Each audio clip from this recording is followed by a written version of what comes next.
Welcome back. Let's continue our journey into the world of business analysis. Today, we are talking again about a day in life of a business analyst. I already recorded 2 videos, day 1 and day 2. Today, I am in my day 3. So I'm reliving my day 3.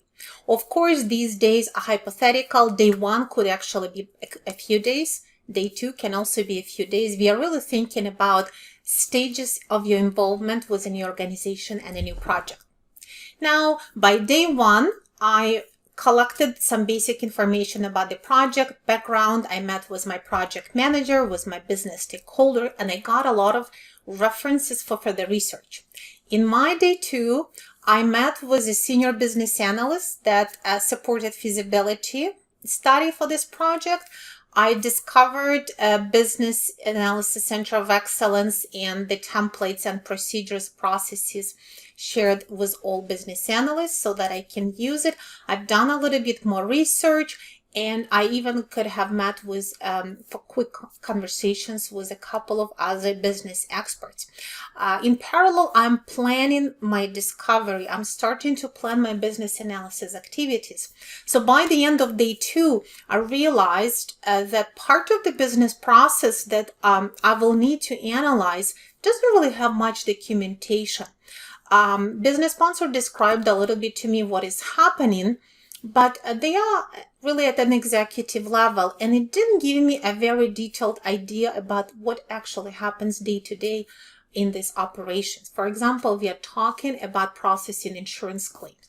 What exactly happens when an insurance claims come in, and who handles them, and what are the different steps involved? I really want to understand it a little bit better.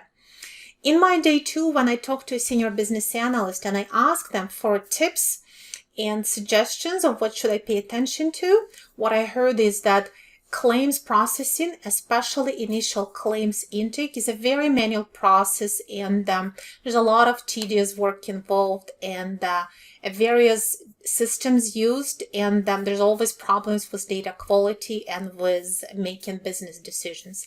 And basically, the claim intake takes up a long time. And the advice for me was you may want to look into that and make sure you understand it better. So what I'm realizing by my day 3, as I come to work and I start to think what should I do next, is that I really want to see how it happens. How does someone receive or intake a new claim? What type of information is collected? And then what happens to it? Because I really have a very vague idea. I looked at a couple of business flows, I looked at some diagrams, but they're very generic and they seem to be done a long time ago. So I really want to do a little bit more of practical research. What I want to do is job shadowing or immersion into business process. I'd like to sit with someone who is working on claims intake every day, and I want to ask them, what happens when they first receive a claim? How do they collect information? What information they collect? Which system do they need to use? How do they decide what next steps to take? How do they determine where each claim needs to go? And what are potential challenges they might encounter? So this immersion is a really valuable technique of business analysis. And you can't just replace it with anything, because even the best process documentation may be incomplete. And if you, like me, worked in many companies before, you know from experience that a lot of companies really don't have up-to-date process documentation. Some of it was created 5 years ago by a consultant and nobody updated it. Some companies don't have any. Some have just standard operating procedures written from audit perspective, which don't really cover many business scenarios and are very incomplete. Some companies have nothing.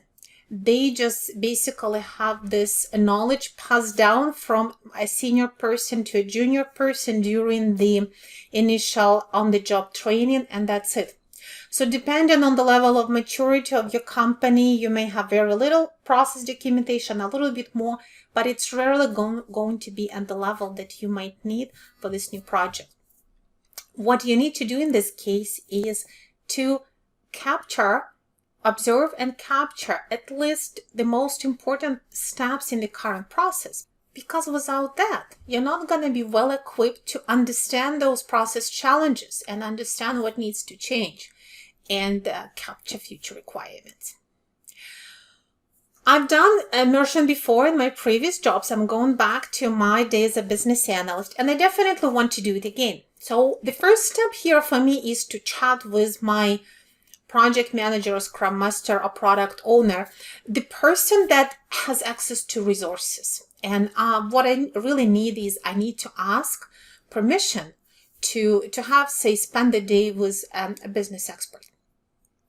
In my case, I'm going to talk to project managers. Look, I really want to do a bit of a job shadowing with someone who works on claims intake. How can we do that? Can you please help me arrange it? Can we reach out to someone who will basically facilitate this? Because what you need in case of immersion is you have to have a proper arrangement. You don't want to do it at the wrong time. You want to do it with the right person who is, first of all, knowledgeable about business process, and second, willing to share it with you, and they feel strong enough and confident enough that spending a day with you is not going to slow them down too much. So you really want to job shadow a senior operations person. First of all, you need to find out who they are. Second, you need to plan it and schedule it properly. Maybe there are some high days, low days, and you always have to do it with permission from their manager. You can't just come unannounced. So those things get arranged, and usually you explain the expectations. For example, I'd like to spend a day or half a day with you. I'll sit next to you, observing your daily actions, and I'll be asking you various questions related to the process that you're following, where you get information from, and understanding where the information you're collecting goes, and really understanding different steps of the process. And as we go through it, I would like to better understand the pain points, better understand obstacles that you may be facing, things that don't always work well, understanding different scenarios, for example, different types of claims that come in and how they need to be handled differently. So I really want to start collecting information about the business process. Ideally, you have to present it maybe as an email with a quick summary and bullet points of what would be involved, and you get this arranged. So this is what I'm doing today. I'm preparing my proposal for job shadowing. If you've never done job shadowing, I have a video on immersion that I will copy in the video comments here. And that video has lots of specific practical points and tips on how to do job shadowing or immersion. So I've put together my immersion plan and I forwarded it along. And then in a couple of hours, I get a response and we have a date planned, and I'm starting to plan how will I approach it. I prepare some questions. Again, I get to know a person a little bit in advance. And that will make my job shadowing a little bit more successful, hopefully. One of the important things is don't be afraid of job shadowing, even if you are in a hybrid or even remote environment.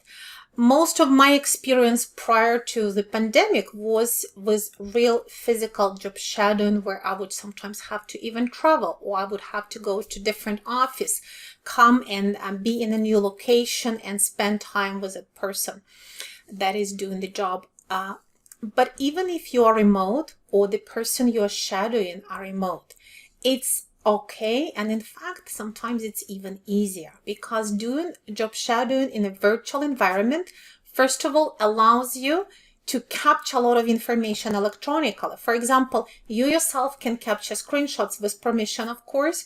You don't have to ask that other person to save a screenshot to their own computer and then attach it to an email and send to you. You can do your snapshots. Just make sure you know from security perspective what you are allowed to screenshot and what you're not. If there is any screen with personal information, you may not be able to do that, or you may have to black out and redact the information. So you can capture screenshots of various steps in the process, which helps you to have like a visual, a bit of a storyboard of what is happening. Some people actually prefer to be job shadowed virtually instead of you physically sitting next to them, because it allows them a little bit more flexibility, turn off the video if they need a break, or maybe ask for 15 minutes from you because they need to handle something different. So you can manage your time virtually. You can be on a web conference. The person you're job shadowing can share different screens with you. And again, you can capture electronically what you need to capture. Sometimes you even may agree to do a video recording of a part of it, for example, to record some explanations or a demonstration from the expert you're working with.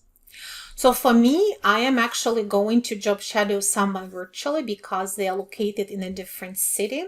So I'm figuring out my arrangements, and in advance, I'm asking for permission to take screenshots or make quick video recording clips so that I don't miss anything important, and so that we don't have to kind of repeat that information. I'll arrange that in advance, and now I am off planning my actual day of job immersion, which we will discuss next.